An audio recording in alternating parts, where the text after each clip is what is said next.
오늘 하나님께서 우리에게 주시는 은혜의 말씀은 마태복음 5장 17절부터 20절입니다. 마태복음 5장 17절부터 20절까지 말씀입니다. 하나님의 말씀을 봉독해 드립니다. 내가 율법이나 선지자나 폐하러운 줄로 생각하지 말라. 폐하러운 것이 아니요 완전케 하려 함이로다. 진실로 너에게 이르노니 천지가 없어지기 전에는 율법의 1.1획이라도 반드시 없어지지 아니하고 다 이루리라. 그러므로 누구든지 이 계명 중에 지극히 작은 것 하나라도 버리고 또 그같이 사람을 가르치는 자는 천국에서 지극히 작다 일컬음을 받을 것이요 누구든지 이를 행하며 가르치는 자는 천국에서 크다 일컬음을 받으리라. 내가 너에게 이르노니 너의 의가 서기관과 바리새인보다 더 낫지 못하면 결단코 천국에 들어가지 못하리라. 아멘. 하나님의 말씀이었습니다. 오늘은 율법과 선지자에 관하여 율법과 선지자라고 하는 제목으로 말씀을 나누려고 합니다. 마태복음 5장 17절부터 이제 새로운 문단이 시작됩니다. 여러분 이제 보시면 20절 이후 21절부터는 6가지의 반제가 나옵니다. 보면 살인하지 말라, 27절에 간음하지 말아라, 31절에 이혼하지 말아라, 33절에 맹세하지 말아라, 38절에 보복하지 말아라, 42절에 이웃을 사랑하라 라고 하는 6가지의 내용들을 이야기하는 것을 볼 수 있습니다. 이 6가지는 이제까지 유대인들이 잘못 이해하고 또 부족함 가운데 행하지 못했던 것, 하나님의 의도를 깨닫지 못했던 것을 주님이 입법자로 다시 하나님의 육신을 입고 오셔서 그것들을 하나둘씩 재해석하시는 그런 내용들입니다. 5장 1절부터 12절까지는 소위 팔복이라고 하는 하나님의 왕국 백성이 어떠한 성품으로 삶을 살아가야 되냐는 것을 얘기했어요. 그리고 13절부터 16절까지는 소금과 빛이라고 하는 하나님 나라의 백성들이 이 땅에 어떠한 존재로 살아내야 하느냐라고 하는 것을 이야기했습니다. 그리고 하나님의 영광을 위해 살아가기 위해서는 제일 먼저 주님의 말씀을 바로 깨달아야 된다라고 하는 것들을 이야기하고 있습니다. 그래서 5장 17절부터 7장 마지막까지는 이제까지 그들이 배웠던, 그들이 알고 있는 소위 구약의 말씀들을 다시 재해석하고 있는 것들을 깊이 있는 계시를 말씀해 주는 것을 우리가 볼 수 있습니다. 17절 보면 이렇게 얘기하고 있어요. 내가 율법이나 선지자나 폐하러운 줄로 생각하지 말아라. 그 이야기는 이미 사람들이 그렇게 의심을 했다는 거죠. 많은 사람들이 좀 혜성같이 나타난 젊은 랍비가 말씀을 전하는데 기가 막힙니다. 막 귀에 쏙쏙 들어오죠. 그리고 하는 행동을 보면 너무나 놀라운데 혁명가일까? 많은 사람들이 마음에 혹시 메시아일까? 어떤 분은 그런 얘기했어요. 메시아라도 이 사람같이 기적을 행하겠는가? 어떤 그 사람은 또 이렇게 얘기했어요. 아직까지 이제까지 이렇게 말한 사람은 본 적이 없었습니다 라고 얘기를 했습니다. 그런 걸 보면 사람들이 예수님께서 선지자나 율법을 폐하러운 줄로 생각하지 말아라. 폐하러운 것이 아니라 완전케 하려 함이라고 하는 말씀 보면 사람들이 예수님의 공생을 시작하면서 많은 사람들이 사역을 보면서 우리가 들었던 말씀하고는 조금 다른데? 라고 하는 것들에 의심이 있었다는 것이에요. 예를 들면 이런 것이겠죠. 안식일을 범하는 겁니다. 유대인들 입장에서는 예배가 마치고 제사를 더 이상 드릴 수 없는 그런 상황에서 포로로 갔다가 다시 돌아와서 성전을 재건축했습니다. 그리고 또 반란이 일어나고 또 다시 로마군에게 잡히고 허물어지고 이런 가운데 다시 헤롯 대왕이 성전을 지었어요. 그러면서 그 안에서 제사를 드리지만 여전히 이들 삶 가운데는 말씀에 대한 오해가 굉장히 많습니다. 그리고 안식일이 얼마나 중요한지 몰라요. 아마 많은 것 중에 안식일만큼 중요한 게 없습니다. 먹는 것과 함께. 지금도 유대인들은 그렇게 얘기를 해요. 유대인들이 안식일을 지킨 것이 아니라 안식일이 유대인을 지금까지 지켰다라고 이야기를 합니다. 근데 예수님이 와서 안식일을 막 범합니다. 마가복음 보면 12 제자를 부르기 전에도 따르는 자들과 함께 밀밭을 지나가다가 주님을 따르는 제자들이 그걸 까서 먹었어요. 그러니까 사실 안식일에는 그런 걸 범하면 안 되거든요. 안식일에 회당 가서 병을 고치죠.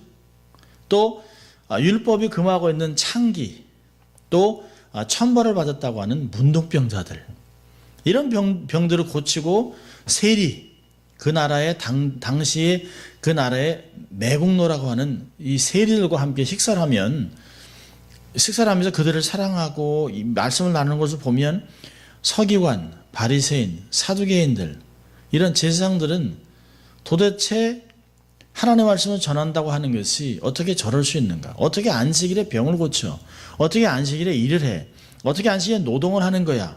라고 하면 사람들이 굉장히 오해가 많았습니다. 저 사람은 반드시 율법과는 상관이 없는 사람이겠다라고 하는 것들을 얘기했다는 것이에요. 아마 많은 사람들이 예수님의 사역의 시초부터 나타난 그 기적과 사역들을 보면서 굉장히 혼란스러웠습니다. 마가복음 1장 27절에 보면 이런 말씀이 있어요. 다 놀라 서로 물어가되 이는 어찌미뇨? 권세 있는 새 교훈이로다. 더러운 귀신들을 명한 적 순종하는도다 하더라. 굉장한 사역들이 벌어지고 있습니다. 전에 보지 못했던 엄청난 일들이 젊은 랍비를 통해서 일어나고 있습니다. 그러니까 말씀을 듣는 것은 좋은데 혼란스러운 것이에요. 안식일이 이렇게 중요한데 안식일을 지키지 않으면 굉장히 어려운데 저분은 안식일을 막 범하네, 이런 얘기를 하고 있는 것이에요. 그렇다면 저분은 우리가 믿는 말씀을 안 믿는 것 아닌가? 라고 하는 생각들을 했다는 것이에요. 여기 17절을 보면 여기에 율법이나 선지자라고 하는 말이 있어요. 사실 예수님 당시에는 구약이라는 말을 하지 않았습니다. 사실 신약이 다 쓰여질 때까지 여기는 모든 성경은 다 구약을 얘기하는 것이에요. 사도 바울이 얘기하는 경에 기록한 것은 전부 다 구약을 이야기합니다. 그러니까 옛날에는 사실은 유대인들이 구약이라는 말을 쓸 이유가 없는 거죠. 올드 커번이라는 걸 쓸 게 없어요. 왜? 신약이 없기 때문에. 그래서 그 당시에 이 사람들은 구약을 뭐라고 표현을 했냐면 율법, 모세의 글, 율법이죠. 토라. 그리고 선지자의 글, 그 다음에 시편, 이렇게 써 있습니다. 그래서 이거를 히브리어, 지금도 유대인이 쓰고 있는 히브리어 성경은 타낙이라고 하는 성경으로 세 부분이 나눠져 있어요. 토라, 그래서 네비임, 선지자, 또 케투빔에서 라이팅, 성문서, 시편, 이렇게 해가지고 세 부분으로 나눠 있습니다.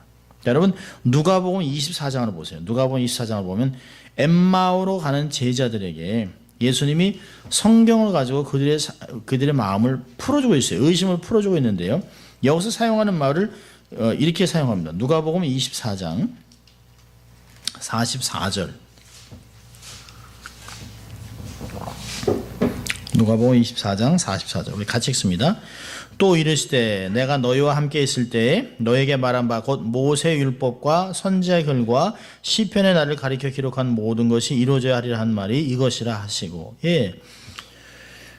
모세 율법, 선지자의 글, 시편, 이게 구약입니다.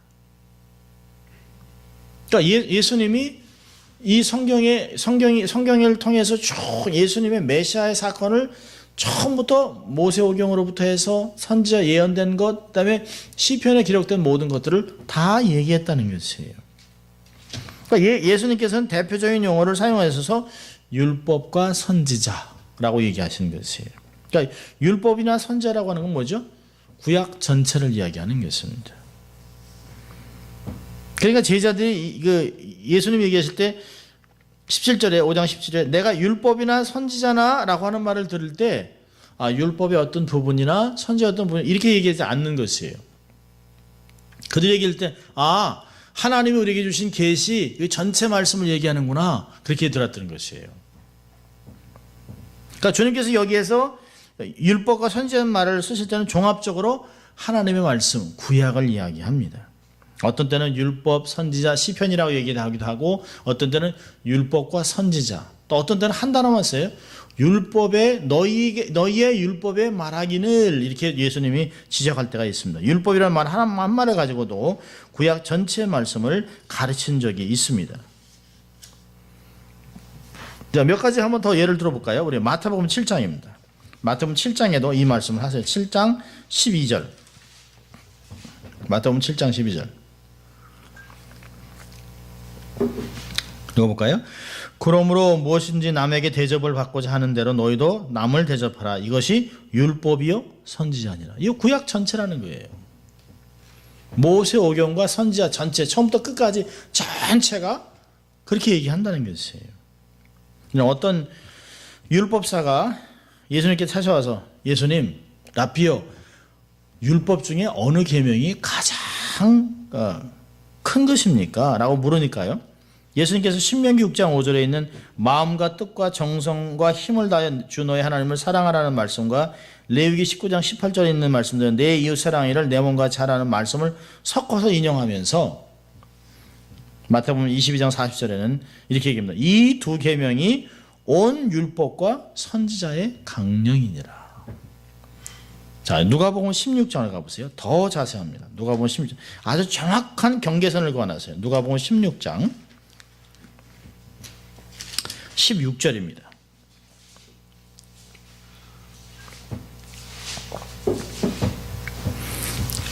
누가복음 16장 16절 같이 읽습니다. 율법과 선지자는 요한의 때까지요. 그 후부터는 하나님 나라의 복음이 전파되어 사람마다 그리로 침입하느니라. 예, 율법과 선지자, 구약은 요한 때까지라는 거예요. 세례 요한이 마지막 선지자입니다. 그래서 구약은 세례 요한으로 완전히 끝나요. 그리고 새로운 복음이 전파되고 있습니다. 그러니까 예수님께서 율법과 선지자라고 하는 말을 한 것은 요한과 모든 복음, 이 당시에 예수님 시대의 모든 사람들이 들었을 때 율법과 선지자라는 말을 들으면 보통 우리가 얘기할 때 하나님 말씀, 우리가 구약 신약 이렇게 얘기하잖아요. 우리가 누가 하나님 말씀 그랬는데 구약만 따로 신약만 따로 하는 사람이 없잖아요. 하나님 말씀 그럼 신구약 이렇게 얘기하는 것 같이 그 당시에는 하나님이 우리에게 주신 말씀, 그것을 율법 선지자라고 얘기했다는 것이에요. 사도행전 13장 15절을 보면 이런 말씀이 있습니다. 복음서뿐만이 아니라 예수님이 돌아가시고 난 후에도 사도 바울이 이런 얘기를 해요. 율법과 선지자의 글을 읽은 후에 회당장들이 사람들을 보내어 물어가로되 형제들아 만일 백성을 권할 말이 있거든 말하라 하니, 그 당시에도 계속해서 율법과 선지자, 구약을 읽었다는 거예요. 율법 조금, 선지자 조금 이런 것이 아니라 구약 전체를 어느 부분을 순서대로 읽어 나갔다는 것이에요. 그걸 지금도 유대인들이 하고 있는 걸 파라샤 리딩이라고 그러는데요. 유대인들이 계속해서 지금도 그렇게 읽어 나가고 있습니다. 그러니까 바울과 바나바가 비시디 안디옥에 이르렀을 때 안식일에 회당에서 율법과 선지자 글을 읽은 후에 회당장이 말씀을 설명해 달라고 얘기했다는 것이에요.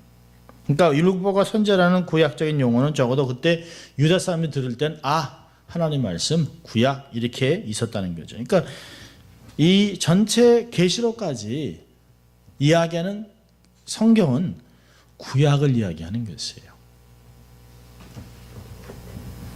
자, 오늘 본문으로 돌아가면 마태복음 5장을 더 보면 예수님이 그런 얘기하죠. 내가 율법이나 선지자나 폐하로운 줄로 생각하지 말라. 내가 폐하로운 것이 아니라 오히려 완전케 하려 한다라는 단어를 쓰고 있습니다.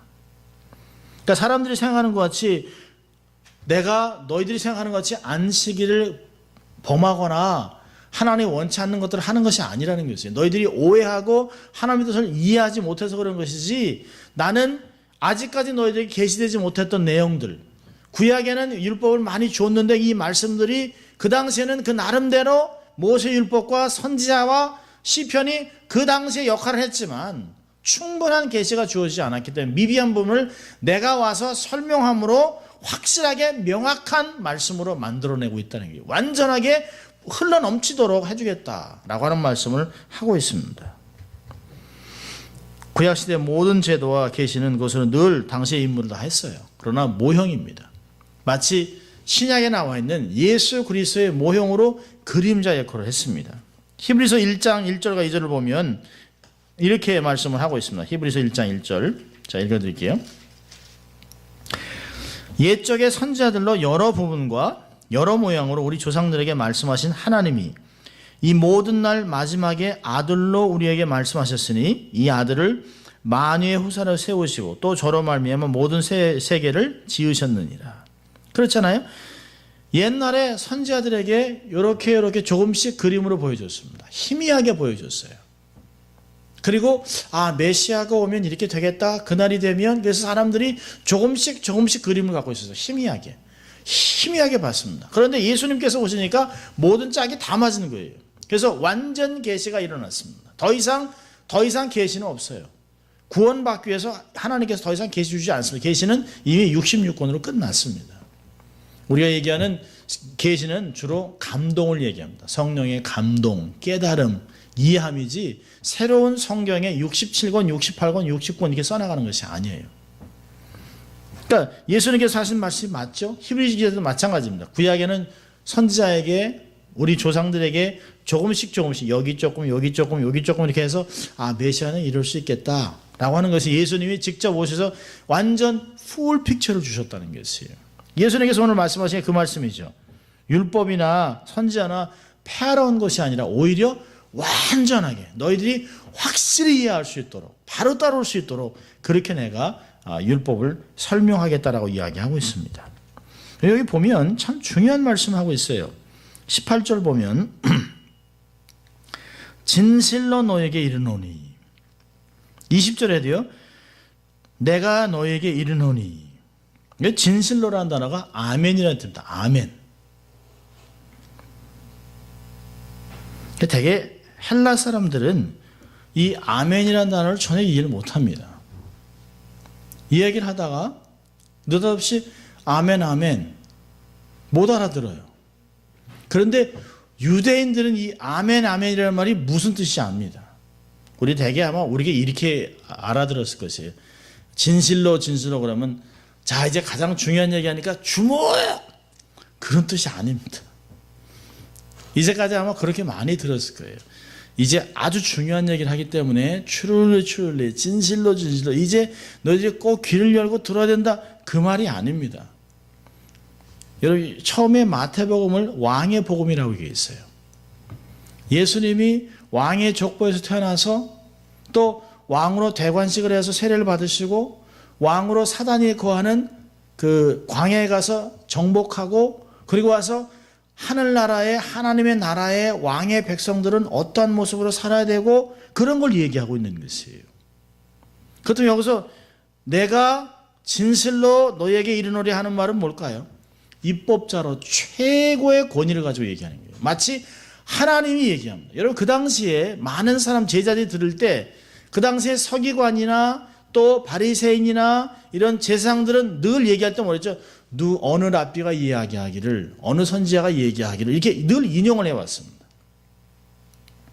한 번도 랍비나 서기관이나 바리새인들이 내가 이렇게 얘기한다라고 한 말이 없었다는 것이에요. 그렇다면 이 당시에 사람들이 들을 때 어떻게 알아들었을까요? 이들이 알아들었을 때 내가 너희에게 이른다는 말은 저 하나님만 하실 수 있는 건데 이 기록자는 마태나 이런 다른 데서는 그렇게 얘기는 하지 않습니다만은 이 당시에 이 말씀을 기록하면서 레고 에고 에임이라든지 내가 나다 내가 이렇게 얘기한다라고 하는 말은 이 사람들이 들을 때는 어떤 말로 들었을까요? 이게 우리가 헬라 말로 기록되어 있습니다만은 그 당시에 예수님이 얘기하던 아람어와 히브리어 말로 들었을 때 이 사람들이 어떤 말로 들었어요? 저 말은 하나님만 하실 수 있는 얘기인데 저 사람이 하나님이야? 라고 해서 굉장히 충격을 받는 거예요. 사실 이 말씀을 들으면서 사람들이. 이제까지는 다 서기관들이 누구를 인용하고 가말리엘은 뭐라고 얘기하고 어떤 힐렐 랍비는 이렇게 얘기하고 또 탈구면서 이렇게 얘기했습니다. 또 이렇게 모세 율법은 이렇게 해석돼서 또 탈무드에서 이런 얘기를 해야 되는데요. 아무것도 인용하지 않고 직접 내가 얘기한 걸 그대로 설명하고 있습니다. 최고의 권위자죠. 그래서 아멘이라는 단어가 나올 때는 유대인들은 그것을 누가 얘기하는 걸 들어요? 하나님이 얘기하는 걸 듣습니다. 그러니까 헬라인들은 못 알아듣는 거예요. 이런 것들을요. 여기 보세요. 예수님께서 뭐라고 했냐면 내가 너에게 이르노니. 재밌는 표현들을 많이 하십니다. 예수님이 바리새인들과 서기관들의 교훈을 교정해 줄 때는 이렇게 보세요. 성경 보세요. 22절을 보면 21절에 이렇게 합니다. 옛 사람에게 말한 바 살인체마나 누구든지 살인하면 심판을 받게 되리라 하였다는 것을 너희가 들었으나, 그 말을 여러 번 얘기해요. 너희가 들었으나. 27절에요. 가는 말라 하였다는 것을 너희가 들었으나. 또 31절에요. 이혼 증서를 줄 것이라 하였으나, 너희가 이렇게 배웠으나. 또 33절에요. 이것을 너희가 맹세하지 말라고 하는 것을 너희가 들었으나. 39절에요. 너희가 38절 눈은 눈으로 이는 이로 갚으라 하였다는 것을 너희가 들었으나. 43절에요. 내 이웃을 사랑하고 내 원수를 미워라 하였다는 것을 너희가 들었으나. 이게 뭐예요? 너희들이 이렇게 배웠지 않느냐? 그렇지만 나는 이렇게 얘기한다. 고쳐주고 있습니다. 그게 6번이 나와요. 너희가 이렇게 들었으나 나는 너희에게 이르노니. 이 사람들이 얼마나 놀랬겠습니까? 이제까지 배워왔던 율법의 개념이나 장로의 전통이나 이 구조론이 내려왔던 율법들을 한순간에 핵심을 다 뒤집어 놓는 거예요. 여기 마태복음 5장, 6장, 7장에 나와 있는 산상수훈은 굉장한 겁니다. 이게 하나님이 직접 육신을 입고 오셔서 산상에서 모세가 말씀을 받아서 이스라엘 백성이 전했던 그런 것이 아니라 대언자가 아니라 직접 하나님이 육신을 입고 오셔서 그 당시에 주었던 말씀을 다시 본질적인 것을 재해석해 주고 있어요. 하나님이 몸으로 오셔서 말씀을 선언해 주고 있습니다. 최고의 입법자로 얘기하고 있습니다. 말씀이 잘못된 것을 고쳐줄 때는 너희가 이렇게 들었으나 너희가 이렇게 배웠으나라고 얘기해요. 4장으로 가보세요. 4장에 구약을 인용할 때는 이렇게 얘기합니다. 4장 4절에 보니까 예수께서 대파에 가라사대 기록되었으니. 7절에요. 예수께서 이제 또 기록되었으되. 10절에도요. 이에 예수께서 말씀하신 사단아 물러가라 기록되었으되. 그러니까 바리새인들과 서기관의 잘못된 교훈을 교정할 때는 너희가 들었으나라고 5장에 얘기합니다. 4장의 말씀을 인용할 때는 이렇게 기록되었을 때라고 이야기하는 것을 볼 수 있어요. 예수님께서 5장에 내가 진실로 너에게 이르노리라고 하는 것은 어떤 그 도덕적인 규범을 세웠으면 그것은 당신이 하나님이라고 하는 신적인 권위를 가지고 엄격하게 선포하신 것이에요. 제자들은 어떤 면에서는 굉장한 충격을 받았을 것입니다. 아마 귀를 의심했을지도 몰라요. 하나님이 모세에게, 하나님이 선지자에게, 하나님이 우리 조상들에게 얘기했던 하나님이 하시는 말씀을 어떻게 인간이 저렇게 얘기를 하지? 라고 하면서 어떤 면에서 두려움도 한마디도 안 틀리거든요. 예수님이 하시는 말씀이 하나도 틀리지 않는데 다 믿으면서 어떻게 하나님이 하시는 말을 하지? 라고 하는 그런 것들이 있었을 것입니다. 아마 그래서 이렇게 의도적으로 기록했을 것이에요. 예수님은 두 번이나 얘기하죠. 18절에 진실로 너에게 이르노니. 천지가 없어지기 전에는 율법의 1.1에게도 반드시 없어지지 아니하고 다 이루겠다. 20절에서는 내가 너희에게 이르노니 라고 얘기하고 있습니다. 율법의 1.1액이라는 말이 뭘까요? 그러니까 히브리어 보면 1점이 있습니다. 이렇게 딱 요드라는 딱 점을 찍는 게 있어요. 그걸 잘못 찍어 놓으면 발음이 완전 바뀌어요.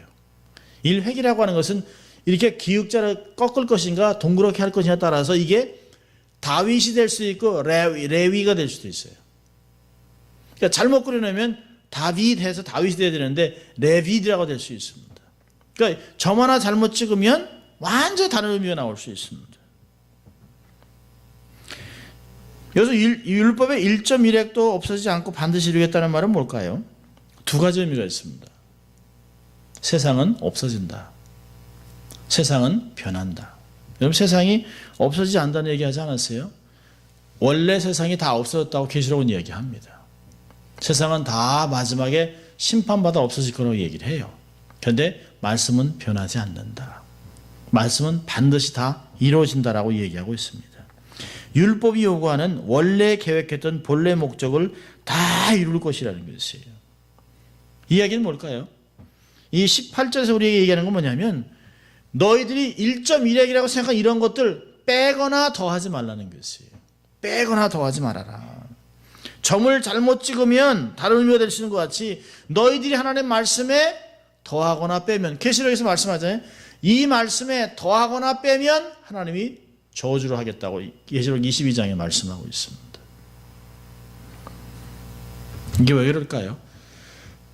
이 율법주의라는 게 참 문제입니다. 하나님 말씀을 보면서 이해가 안 되면 사람들이 어떻게 할까요? 자력으로 해석을 하려고 합니다. 자력으로 막 해석하려고 돼요. 그래서 율법주의가 나오는 것이에요. 하나님 말씀이 100%가 다 이해가 될까요? 아니요, 이해가 잘 안 돼요. 예를 들면 이런 것이 있어요.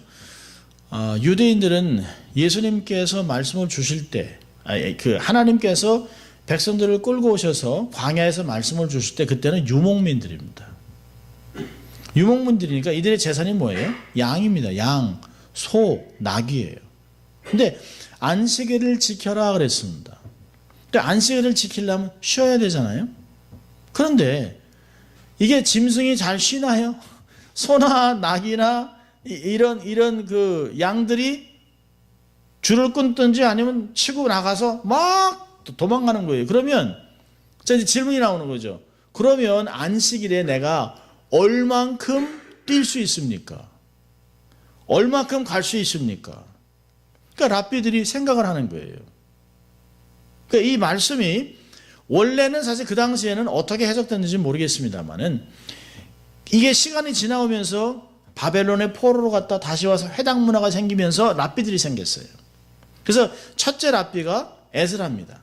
에스라부터 초대 랍비부터 해서 사람들이 자꾸 말씀을 해석하는 거예요. 그래서 이 율법이 있으면 이 말씀을 가지고 이 랍비는 이렇게 해석하고 이 랍비는 이렇게 해서 이렇게 자꾸 이렇게 벽을 쌓아놨습니다. 사실은 원래 하나님 말씀을 모르는 상태에서 해석만 있어요. 그게 탈무드입니다. 그런데 이 랍비들이 생각을 하는 거예요. 안식일이긴 하지만 이게 소가 이렇게 치고 나갔단 말이에요. 그럼 이 사람이 이게 재산인데 그럼 얼만큼 뛰면 안식일을 범하지 않았다고 할 수 있을까라고 생각하고 성경에서 막 찾는 거예요. 어떻게 하면. 그러다 뭘 찾았냐면 도피성을 찾았어요. 도피성을 찾으니까 사람이 어떻게 잘못해서 실수를 해서 이렇게 치우려고 하다 도끼가 휙 날아가서 다른 사람 딱 맞고 죽어요. 그러면 고의로 죽인 게 아니니까 이 사람이 어떻게 합니까? 살인을 했지만 고의로 죽인 게 아니니까 자기의 피해 복수가 쫓아오기 전에 막 뛰어서 도피성까지 가요. 그럼 도피성까지 가면 도피성에서 레위인이 딱 잡습니다. 그래서 설명을 하면 그 사람을 이렇게 받아요. 내가 사실 고의로 죽인 게 아닙니다. 그러면 이 사람이 정당한 그 코트를 통해서 이게 해결될 때까지 또 피해 보수한테 죽지 않기 위해서 이게 딱 안 내줍니다. 이 사람을 내주질 않아요. 이 사람들이 생각하는 겁니다. 도피성에서부터 그 도성까지 길이를 잰 거예요. 그러니까 이렇게 도피성에서 이렇게 다 재보니까 길이가 얼마 나왔냐면 1.3마일이 나옵니다. 1.3마일. 그럼 이걸 여기다 재는 거죠. 안식일에 소나 양이나 이 나귀가 집을 뛰어나가면 1.3마일까지 막 뛰어가서 그걸 딱 잡아 가져오면 안식일을 범한 게 아니에요. 그러니까 1.3마일 넘어가기 전까지 어떻게 뛰어가서 잡는 거죠. 근데 1.3마일 딱 넘어가면 그 전에 잡았으면 어이구 재산이 회복된 거지만 1.3마일까지 딱 넘어가면 어떻게 되죠? 아이고 내 돈 잃어버리는 거예요. 그러니까 사실은 원래 안식일을 지키라는 개념이 그게 아니잖아요. 근데 사람들이 여기저기서 찾는 거예요. 그래서 이게 막 짜맞히는 겁니다. 그게 장로의 유전이에요. 율법에. 이런 것들이 엄청나게 많았습니다. 또 하나 예를 든다면 음식법이 있습니다. 어디 갔다 오면 반드시 손을 씻어야 돼요. 근데 손을 씻는데 대개 사람들이 물을 뿌려서 씻습니다. 근데 손바닥은 되게 잘 많이 안 씻어요. 근데 이렇게 여기까지는 다 손을 씻었는데 먹다가 보면 이렇게 하다가 빵이 여기 닿을 수도 있잖아요. 여기 닿을 수도 다른 음식이 닿을 수 있잖아요. 그러면 이제까지 먹은 게 다 뭐예요? 부정하게 되는 거예요. 그러니까 손을 씻을 때 어디까지 씻어야 할까요? 그걸 랍비들이 고민하는 거예요, 또. 그러다가 그러면 여기까지 씻어라. 여기까지 씻으면 다도 괜찮다. 부정한 거죠. 그래서 이렇게 씻습니다. 그러니까 그런 것들이 요즘 이제 이슬람들 보면 들어가기 전에 귀 씻고 손 씻고 뭐 발 씻고 이렇게 하는 것들이 있습니다. 이런 것을 명확하게 해서 랍비들이 모여서 규정을 만들어 하나씩 써놓은 책이 바로 탈무드고 탈굼입니다.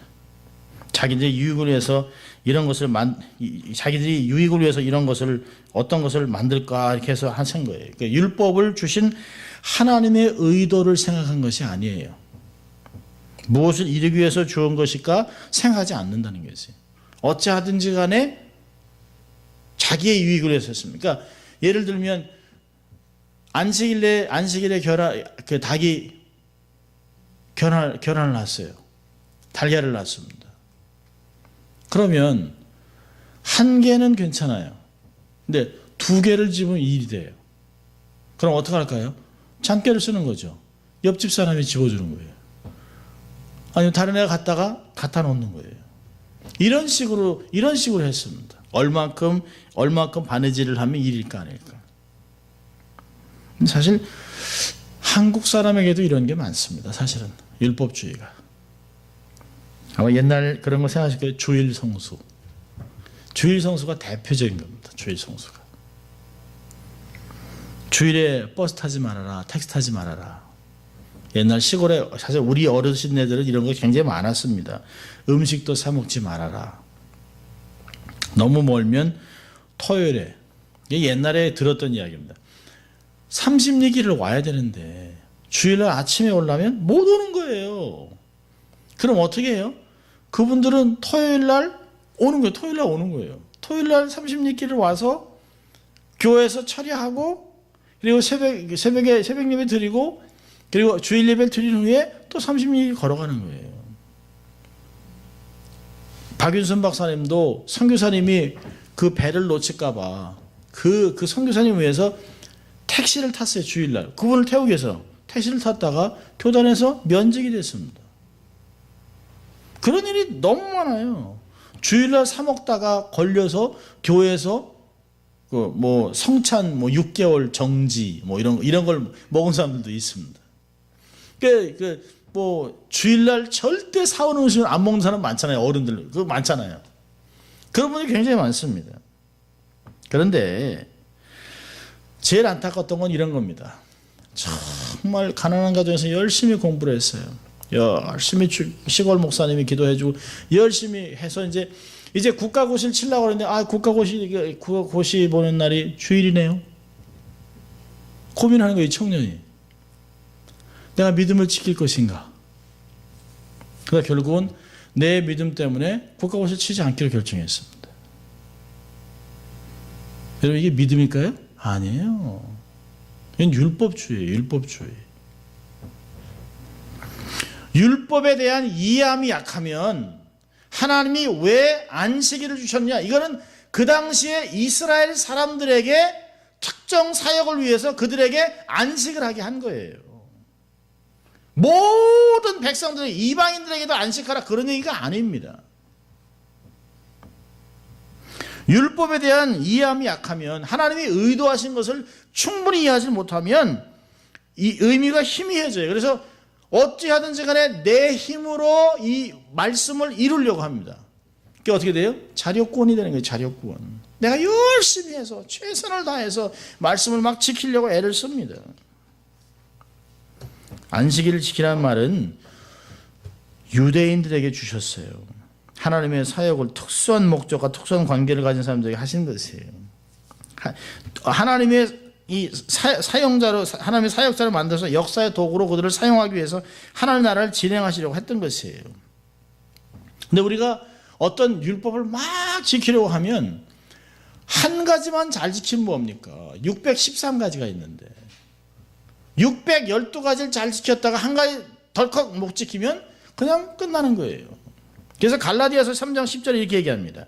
무릇 율법 행위에 속한 자들은 저주 아래 있나니 기록된 바 누구든지 율법책에 기록한 대로 온갖 일을 항상 행하지 아니하는 자는 저주 아래 있는 자라 하였습니다. 우리는 율법으로 사는 사람이 아니에요. 율법주의자가 되면 안 돼요. 그렇다고 반대로 모든 게 다 해결됐으니까 이제는 뭐 십계명이 뭐가 없다, 그런 뜻은 아닙니다. 가장 중요한 건 하나님이 그 당시의 사람에게 어떤 의도로 말씀하셨고 그 말씀이 지금 내게 어떻게 적용되고 있냐는 것이에요. 하나님이 어떤 의도로 어떤 마음으로 어떻게 우리에게 요구하셨는가를 이해하는 게 너무너무 중요하다는 것입니다. 그래서 19절에 보면 그런 얘기입니다. 그러므로 누구는 이 계명 중에 지극히 작은 것 하나라도 버리고 또 그같이 사람을 가르치는 자는 천국에서 지극히 작다 일컬음을 받을 것이요 누구든지 이를 행하며 가르치는 자는 천국에서 크다 일컬음을 받으리라. 너희들이 생각해서 막 만들어내 가지고 이건 버리고 뭐 가장 중요한 안식일만 지키면 다른 건 다 괜찮다, 이렇게 하면 안 된다는 거예요. 모든 것을 다 열심히 지켜나가는 거라는 거죠. 자, 그런데 어떻게 그게 가능하냐는 거죠. 어떻게? 20절에 얘기합니다. 20절에 내가 너에게 이르노니 너희 의가 서기관과 바리새인보다 더 뛰어나지 못하면 결단코 천국에 들어가지 못하리라. 어떻게 하면 율법의 1.1획이 없어지지 않고 완성하는 길인가 할 때 제일 뚜렷한 표준 하나가 뭐예요? 서기관과 바리새인의 의보다 더 나아야 된다는 것이에요. 아주 참 난해한 구절입니다. 자, 그런데 이게 주님이 뭐라고 말씀하신 거냐면 서기관이나 바리새인적 해석과 그들의 그러한 생활이 천국이냐 물어보는 거예요. 아니라는 거죠. 답은 아니라는 거예요. 그들이 일고이연하잖아요. 저들은 박하와 희양과 근처에 11절 드리고 하루살이를 걸러내 그런 철두철미하게 살아가고 있다는 것이에요. 한 점에 몇 분의 일이라도 다 하려고 하는 그 태도가 있는데 그렇게 함으로 그들의 삶에 하나님의 나라가 있느냐? 아니라는 것이에요. 너희들이 그 의가 그보다 낫지 않으면 안 된다. 너희들이 만약 율법을 엄격하게 다 지키기로 한다면 바리새인이나 서기관보다 더 엄격하게 지켜야 된다. 그보다도 더 많은 의를 너희가 만들어낼 수 있어야 된다. 알겠느냐? 라고 주님이 말씀하신 것이에요. 그러니까 그 당시 율법 제도로 본다면 바리새인이나 서기관들보다 말씀을 철저하게 말씀 그대로 문자 그대로 지키는 사람은 없어요. 그런데 이보다 낫지 않고는 천국에 못 들어간다라고 표준을 세우셨어요. 어떻게 하면 내가 그들보다 더 나아질 수 있을까라고 고민하라는 게 아니에요. 생각을 바꾸라는 거예요. 그 방법은 안 된다는 거예요. 어떻게 하는 것이 율법의 완성인가를 깨달으라는 것이에요. 그렇다면 바리새인적이나 서기관적 해석과 태도는 아니라는 거예요. 이제 그들의 가르침에서 떠나라라고 얘기하는 것이에요. 그러면서 너희가 이런 것을 들었으나 이제 나는 이렇게 얘기한다라고 6가지를 아주 헤비한 것들을 가르치고 있습니다. 5장에 있어서 아주 중요한 것들이, 그러니까 바리새인들이 자기의 방법대로 랍비들의 해석으로 해놓은 것들을 주님이 하나씩 다 재해석합니다. 6장에 가서는 유대인들이 생각하는 유대인의 사고방식, 유대인의 신학을 다 뒤집어 놓고 있어요. 자, 6장으로 가보세요. 6장 잠깐 보면 우리가 또 다음 달에 보겠습니다. 아주 중요한 게 3가지가 있는데 유대인들이 어떻게 하면 구원을 받을 수 있을까? 라고 하는 것들이 신학이 있었어요. 3가지인데요. 3절에 보니까 구제, 6절은요 기도, 또 16절에는요 금식. 이 3가지가 유대인의 아주 중요한 신학입니다. 선한 일을 열심히 하고 금식하고 그래서 지금도 유대인들은 어려서부터 가난한 사람들에게 채리티를 만들어서 계속해서 도네이션하는 문화가 있습니다. 선행으로 해서 자기들이 구원받는다고 생각을 해요. 아니라는 거죠. 그런 게 아니라는 게, 예수님은 그런 게 아니라는 거예요. 그리고 그 방법도 틀렸다라고 6장에서 다시 해석하고 있습니다.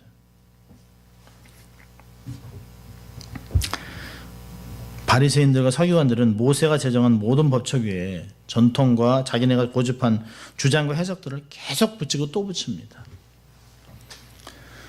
많은 학자들이 그렇게 얘기를 해요. 지금도 제가 저렇게 공부를 하면서 보면 유대인들은 거의 다가 성경을 읽지 않습니다. 그들이 읽는 것은 오로지 탈무드예요. 유대인이, 정통 유대인이 성경을 읽잖아요. 그럼 바로 예수를 합니다. 그런데 성경을 읽지 않아요. 최근에 나온 다큐멘터리를 제가 봤는데요. 정통 오르토독스, 컨서버티브, 리버럴 이런 미국에 있는 랍비들하고 대화를 했는데요. 랍비들이 3명이 다 자기네들은 성경 안 믿는데요. 자기들은 탈무드를 믿는답니다. 탈무드. 그러니까 자기들이 권위관 이 책을 풀어놓은 탈무드.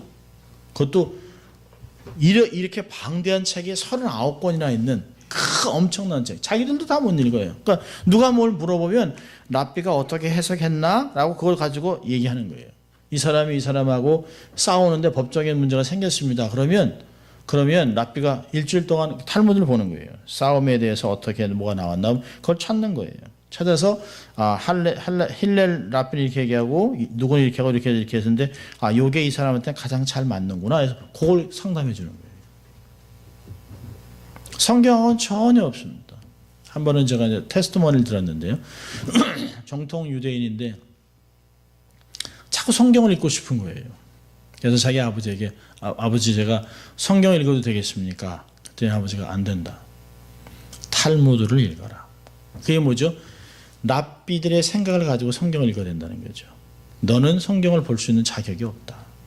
그런데 성경을 너무 읽고 싶어서 성경 읽다 보니까 성경이 자꾸 미래의 어떤 것들을 계속 얘기하는 거예요. 메시아에 대해서 얘기를 하는 거예요. 그러다가 메시아닉 주가 준 성경을 읽었는데 덜컥 마태복음 1장부터 유대인 얘기예요. 마태복음을 읽으면서 복음서 읽으면서 이게 온통 유대인 얘기입니다. 온통 유대인 납비 얘기예요. 바로 그들이 정말 추구했던 구약에서 계속 얘기했던 메시아 그분이 오셨다라고 하는 것을 금방 발견했습니다. 그리고 예수님을 영접했어요. 그리고 집에서 쫓겨났습니다. 근데 그분이 얘기하는 게 이런 얘기예요. 유대인이 지금이라도 구약 성경을 읽는다면, 성경을 읽고 탈무드를 읽고 성경을 읽는다면 그들은 바로 메시아를 발견할 수 있다는 것이에요.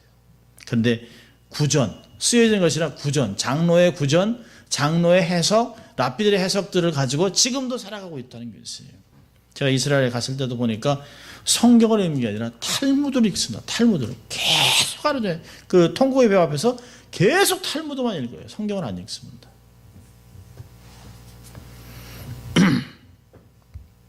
하나님 말씀, 그러니까 이 벽을 쌓는 거죠. 이 하나님 말씀 위에다가 곁에다가 계속해서 써놨습니다. 탈무드 책에 보면 하나님 말씀이 요만큼이에요. 한두 절이면 그 주위에 해석이 수십 가지가 있습니다. 어떤 때는 몇 페이지가 넘어갈 수도 있어요.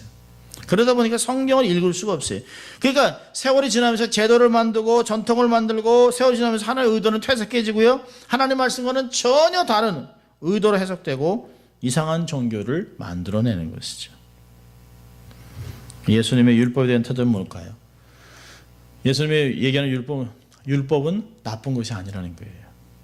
하나님이 주신 것이라는 거예요. 언약 백성들에게 지키라고 주신 것이에요. 그것은 하나님의 의도가 있다는 거죠. 그 의도를 잘 이해하고 다른 것을 더하거나 빼지 말아라 라고 하는 것들을 사실은 가르쳐주면서 다음 주부터 이제 6가지를 하나씩 볼 겁니다. 어떻게 주님께서 해석하는 것을 보는 것이에요. 그래서 절대로 잡다한 인위적인 해석과 전통을 만들어서 정말 누비이불같이 그냥 덕지덕지 붙여놓지 말라고 하는 것을 이야기하고 있습니다. 자, 2가지만 적용을 하라고 했는데요. 첫째로는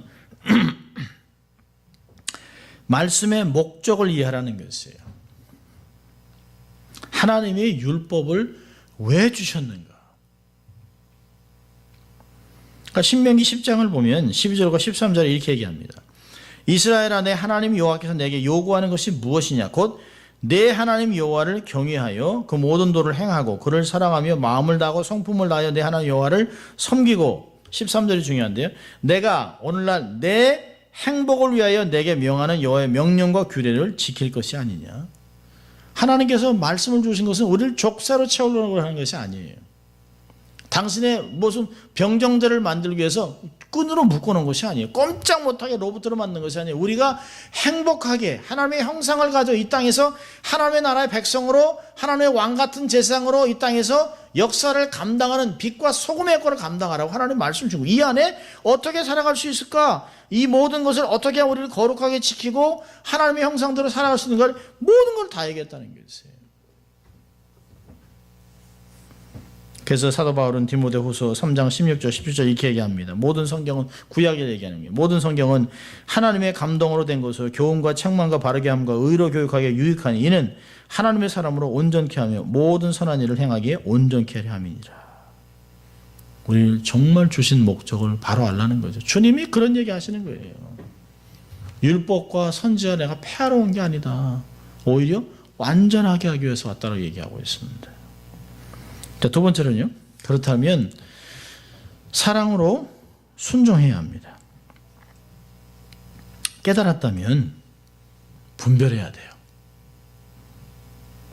바른 해석의 삶을 부여케 합니다. 세상에 이미 벌써 나쁜 영들이 많아요. 유혹의 영들이 너무 많습니다. 신천지, 우리가 볼 때는 우습잖아요. 신천지에 빠진 사람은 그게 다 생명입니다.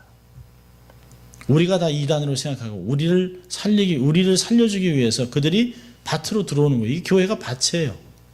그들이 와서 밭에 와서 따가는 거예요. 영혼을 따가는 거예요. 유혹의 영을 조심해야 됩니다. 요한일서 4장 1절을 보면 사랑한 자다 영을 다 믿지 말고 오직 영들이 하나님께 속하였나 시험하라. 많은 거짓 선지자가 이 세상에 나왔습니다. 너무 많아요. 세상에 얼마나 많은 이단이 있는지 몰라요. 최근에 만난 이단은 이 성경이 다 기록이 다 머리에서 나온 거라는 거예요. 다 머리에서. 사람 머리에서 일어나는 거라는 거예요. 창세기에 있는 내용 모두가 다 이 상상이라는 거예요. 상상. 히브리어도 참 기가 막히게 잘해요. 헬라어도 한글 읽듯이 읽어요. 그런데 이게 한번 딱 박히니까 안 돼요. 로마서 12장 2절에서는 이렇게 얘기하죠. 너는 이 세대를 본받지 말고 오직 마음을 새롭게 함으로 변화를 받아 하나님의 선하시고 기뻐하시고 온전하신 뜻이 무엇인지 분별하도록 하라. 말씀을 잘 순종하는 것은 세상에서 분별하고 살아가기 위해서 하는 것이에요. 행복하게 살지만 분별을 못하면 하나님의 뜻을 이룰 수가 없어요.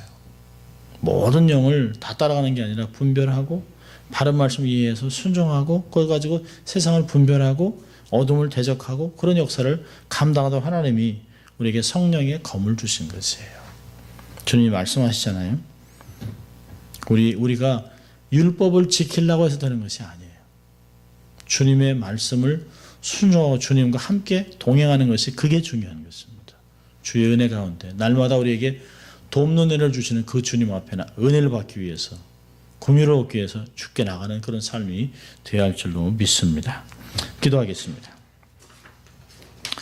하나님 아버지 감사합니다. 오늘도 이 말씀을 통해서 주님이 우리에게 하나님이 주신 말씀과 계시를 잘 깨달을 수 있도록 하나님의 의도를 이해할 수 있도록 저희들에게 명령하신 주님 감사합니다.